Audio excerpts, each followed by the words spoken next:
Hey, what's up, everybody? It's your brother Mike Profit, 144K, man. Back again with another video as usual, man. Give me a naked content, man. If you're new to the channel, make sure you go like, share, subscribe to the channel, man. For all my OG subscribers, man, I'm at over 600 subscribers right now, so I do appreciate y'all subscribing to the channel, keeping my channel going. So road to 1K right now. What we about to do today, man, we about to work on this Dodge Charger. What we about to do is install upper control arm, man. I'm finna get a little upper control arm. You see in this video, that's actually the new one. It's actually the new one. So if you see in this video, this is kind of old in a way, but new at the same time. But let's get into the video, man.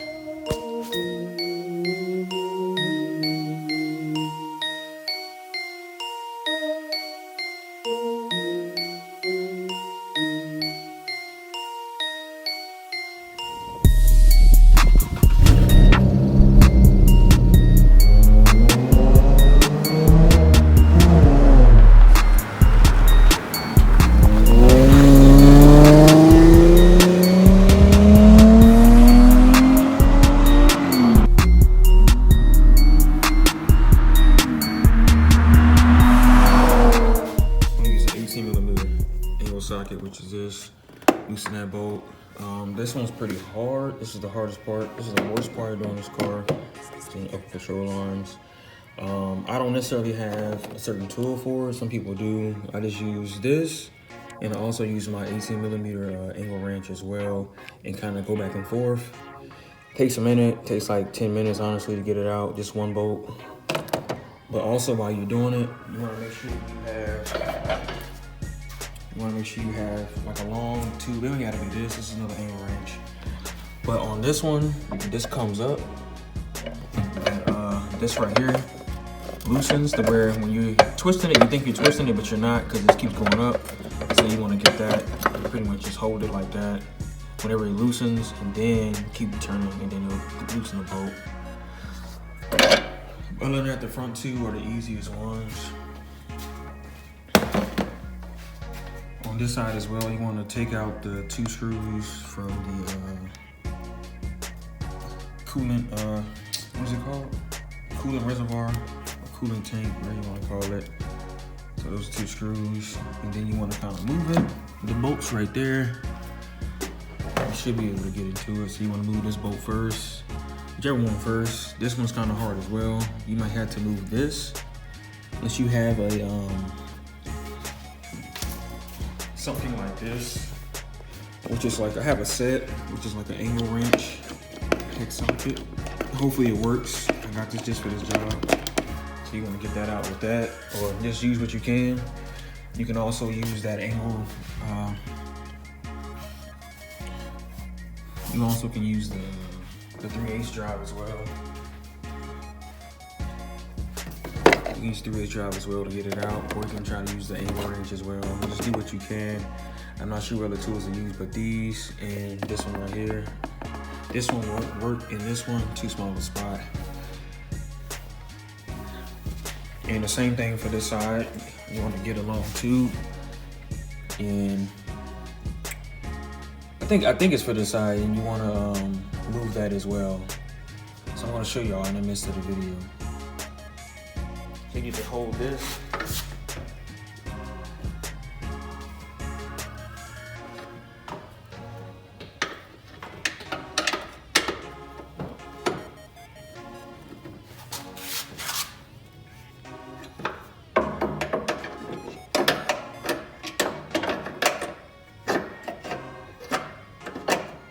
So when you get closer trying to get it off, you notice that that bolt flips up. So once again, make sure you just have the something holding that bolt backwards, or holding that bolt back, or grounding it so it will move, so you can untwist the bolt out of the screw.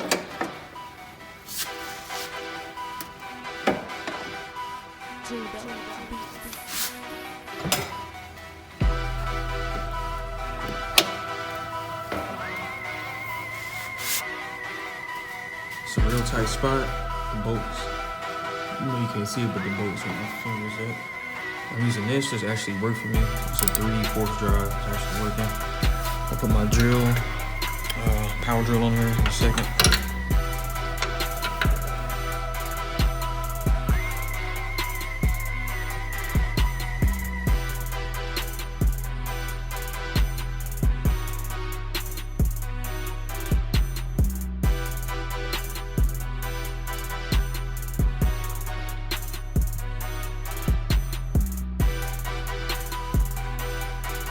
Everywhere else is pretty hard.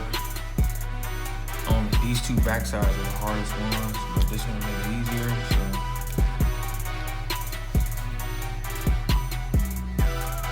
and this is a CRV, and this is a curved little joint. Helps out a lot. So this part right here is a little tricky. You kind of got to wiggle it out, especially on that passenger side. You're most likely gonna have to move the strut a little bit to get those bolts out the way. On the driver's side, it's a little bit simpler, a little bit easier. You just wiggle it and that's it.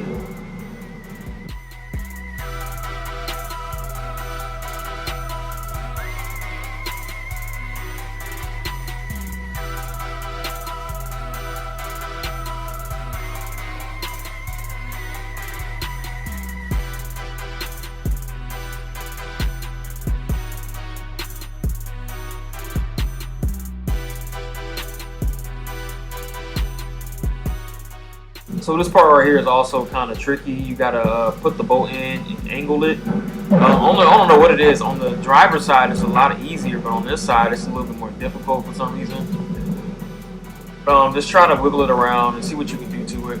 But you'll see in the middle of the video how I get it in.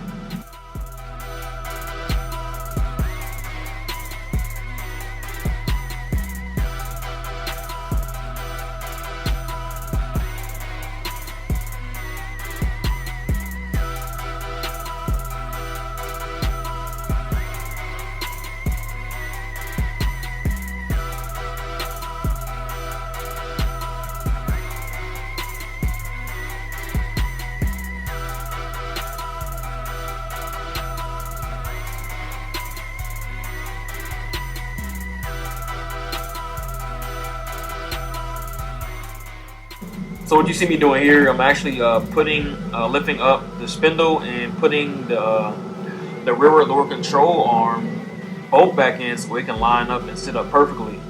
Because on here, I'm not using a bungee cord, or let's call it a bungee cord, to kind of keep the spindle strapped to the strut. So I'm just lifting it up and putting that bolt back in.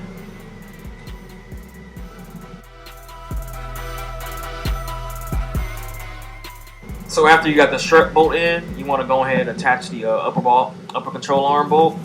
You can do it all the way, or you don't have to do it all the way, but go ahead and attach that bolt on there, and then finish doing the rest of the upper control arm on the sides.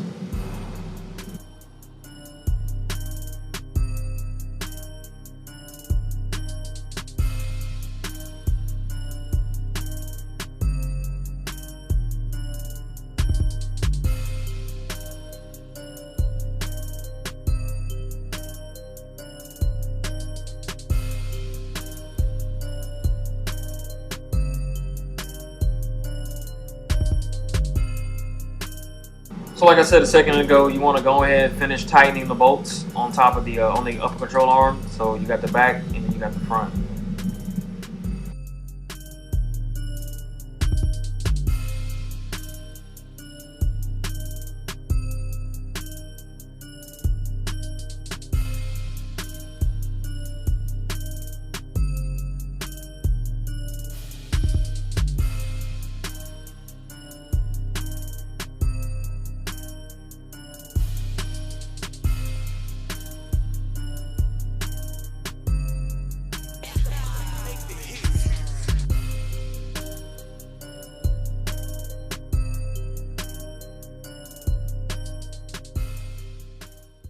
So that's how you install the upper control arm. That's pretty much it. It's not hard. It's pretty simple.